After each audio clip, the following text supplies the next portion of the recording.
அன்பார்ந்த இணையதள நேயர்களை மீண்டும் www.qcrc.in என்ற இணையதளத்திற்காக நியூஸ் தமிழ் செய்தியறிக்கையில் உங்களை சந்திப்பதில் பெருமகிழ்ச்சி அடைகிறோம். இன்று 4 ஏப்ரல் 2009க்கான முக்கிய செய்திகளை தற்போது பார்க்கலாம். அமெரிக்காவில் நியூயார்க் நகரில் உள்ளாட்சி மன்ற கட்டிடத்துக்கு நேற்று குடியுரிமை பரிசோதனைக்காக வந்த ஒருவர் அங்குள்ள குடியுரிமை பெறாத இடம்பெயர்ந்தோர் மற்றும் அகதிகள் தங்கியிருந்த பகுதிக்குள் நுழைந்து சரமாரியாக சுட்டதில் 13 பேர் உயிர் இழந்ததாகவும் முடிவில் மர்ம நபரும் தன்னைத்தானே சுட்டுக்கொண்டு உயிர் இழந்துள்ளதாக தகவல்கள் வந்து கொண்டிருக்கின்றன.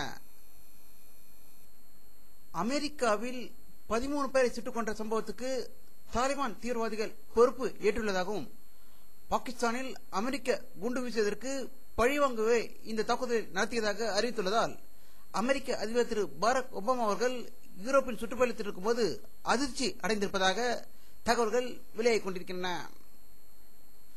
அமெரிக்க அதிபர் திரு பாரக் ஒபாமா அவர்கள் அமெரிக்காவிற்கும் உலகிற்கும் மாற்றம் தேவை என்று கருதினார். அதனால் பாகிஸ்தானுக்கு பல கோடி டாலர்களை அவர் அனுப்ப இருப்பதாகவும் தகவல்கள் வெளியாகியிருந்தன. ஆனால் பாகிஸ்தான் அரசாங்கமோ உலகிற்கும் பாக்கிற்கும் மாற்றம் தேவை என்று கூறி அமெரிக்காவுக்கு வெடிகுண்டுகளையும் தற்கொலை படை தாக்குதலையும் அனுப்பி வைத்திருப்பது நியூயார்க்கில் நடந்த துப்பாக்கி சூட்டின் மூலம் நிரூபணமாகியிருக்கிறது என்று அரசியல் வல்லுநர்கள் கருத்து வெளியிட்டிருக்கிறார்கள். வடகொரிய நாடு தன்னுடைய நாட்டிற்காக விண்வெளிக்கு செயற்கைக்கோளை அனுப்ப திட்டமிட்டிருக்கிறது. இந்த செயற்கைக்கோளை அனுப்பினால் ஜப்பான் நாடு தன்னுடைய பீரங்கி மிசைல் மூலம் சுட்டு தகர்த்தப்படும் என்று கூறியதால் உலக நாடுகளின் மொத்த பார்வையும் வடகொரியாவை நோக்கி இருப்பதாக பதற்றமான தகவல்கள் வந்து கொண்டிருக்கின்றன. நேட்டோ அமைப்பு நாடுகளின் தலைவர்கள் கலந்து கொள்ளும் மேல்நிலை மாநாடு ஒன்று பிரான்சுக்கும் ஜெர்மனிக்கும் இடையில் நடந்து வருகிறது. இதற்கு எதிர்ப்பு தெரிவித்து பிரான்சில் எதிர்ப்பாளர்கள் கடுமையாக போராட்டம் நடத்தியதாகவும் இவர்களை பிரான்ஸ் போலீசார் கைது செய்திருப்பதாக தகவல்கள் வெளிவந்து கொண்டிருக்கின்றனர். அவர்கள் போராட்டத்தின் போது நேட்டோ நோ என்று கூறியதாக தகவல்கள் வெளியாகிக் கொண்டிருக்கின்றன. ஐநா அதிகாரிகளுக்கும் விடுதலை புலிகளின் பிரதிநிதிகளுக்கும் இடையில் தொலைபேசி கலந்துரையாடலை நார்வே அரசு ஏற்பாடு செய்து கொடுத்திருந்தது. இதற்கு இலங்கை அரசு கடும் கண்டனமும் அதிருப்தியும் தெரிவித்திருப்பதாக தகவல்கள் வெளியாகிக் கொண்டிருக்கின்றன. ஈழ தமிழ் நாட்டிலுள்ள வன்னி மக்கள் நல அமைப்பின் தலைவர் திரு கனகலிங்கம் அவர்கள் வெளியிட்டுள்ள ஒரு செய்தியில், உலகம் எங்களுடைய சுதந்திரத்தை அங்கீகரிக்க வேண்டும் என்றும் இதுவரை எங்கள் தமிழ் மக்கள் 1 லட்சம் பேர் கொல்லப்பட்டிருக்கிறார்கள் என்றும் இதற்கு மேல் எங்களுடைய இழப்பு பேரிழப்பாகவே இருக்கும் என்றும் ஆகையால் உலக அரசு எங்களுடைய நாட்டை அங்கீகரிக்க வேண்டும் என்று வேண்டுகோள் விடுத்துள்ளதாக செய்திகள் வெளியாகிக் கொண்டிருக்கின்றன. உத்தரப்பிரதேச மாநிலம் பிலிப்பட் சிறையில் இருக்கும் பாரதிய ஜனதா கட்சியின் இளம் தலைவர் திரு வருண் காந்தியை சந்திப்பதற்கு அவருடைய தாயார் மேனகா காந்தி சென்றபோது சிறை காவலர்கள் அவரை அனுமதிக்காததால் கோபமடைந்த திரு மேனகா காந்தி செய்தியாளர்களிடம் பேசிய போது, மாயாவதி ஒரு தாயாக இருந்தால் அவருக்கு இது புரியும் என்று கடுமையாக சாடியதாக செய்திகள் வந்து கொண்டிருந்தன. இதற்கிடையில் மதுரையில் பொதுக்கூட்டத்தில் பேசிவிட்டு லக்னோ சென்ற உத்தரப்பிரதேச முதல்வர் திரு மாயாவதி கொதித்து எழுந்ததாகவும் மாயாவதி கூறியதாவது, மேனகா காந்திக்கு ஒரு மகன்தான் என்றும் எனக்கு பல மகன்கள் இந்த மாநிலத்தில் இருக்கிறார்கள் என்றும் மேனகா காந்தி மன்னிப்பு கேட்டே ஆக வேண்டும் என்று கூறியதாக தகவல்கள் வெளியாகிக் கொண்டிருக்கின்றன.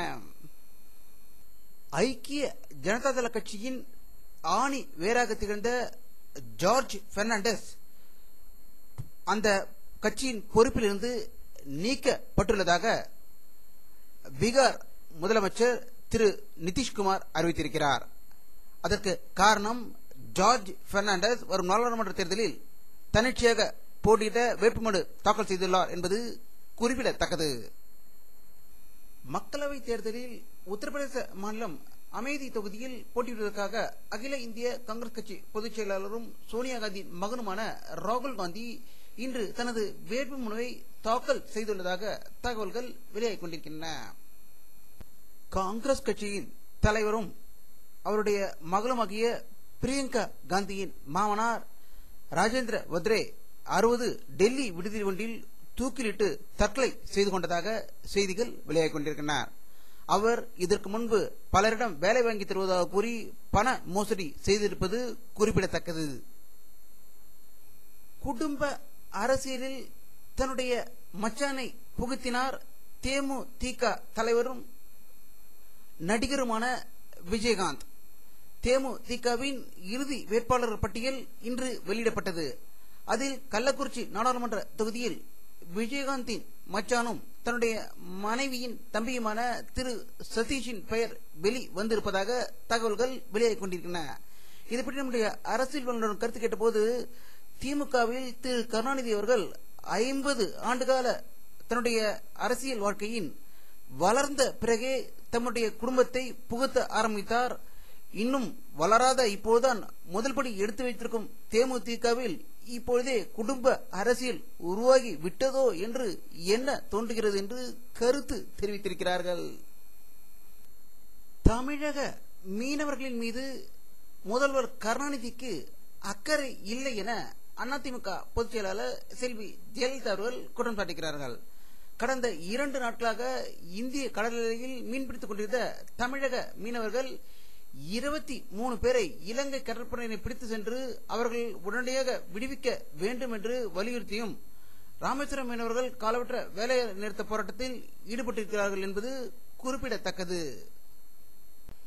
கோவை சென்னை சிறப்பு ரயில் ஒன்று தன்னுடைய பணிமனையிலிருந்து ரயில் நிலையத்திற்கு வரும்போது தடம் புரண்டு தலைகீழ் கவுந்ததால் அங்கு பெரும் பரபரப்பு ஏற்பட்டதாகவும் இதில் உயிர் சேதம் எதுவும் இல்லை என்று செய்திகள் வந்து கொண்டிருக்கின்றன. மன்மோகன் சிங் அரசாங்கம் உலக வங்கியுடன் $5.2 பில்லியன் கடனாக பணம் கேட்டுள்ளதாகவும் டெல்லியில் இருந்து தகவல்கள் வெளியாகிக் கொண்டிருக்கின்றன.